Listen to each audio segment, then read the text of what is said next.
Welcome to Samba Samba. Enjoy the video.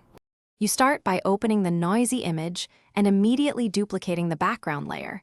This protects the original. Once done, convert that duplicate to a smart object so every filter stays adjustable. Make sure to inspect resolution and color mode because noise reduction behaves differently in 8-bit versus 16-bit.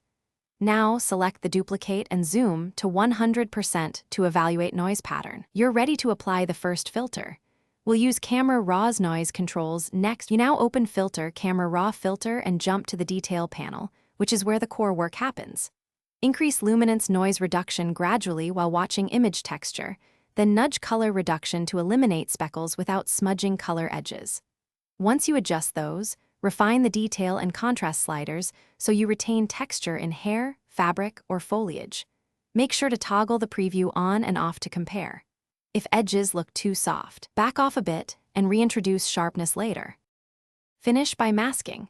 Add a layer mask to the noise-reduced layer and paint with a soft black brush over edges and detailed zones to restore clarity. Once masked, create a merged copy on a new layer, apply high pass at low radius and set blend mode to overlay for precise sharpening. This recovers perceived detail without reintroducing noise. If small artifacts persist, slightly lower camera raw values and test filter noise median on a duplicated area. Troubleshooting tip: if halos appear, reduce mask feathering and lower sharpening strength. Thanks for watching. Consider subscribing if we helped you.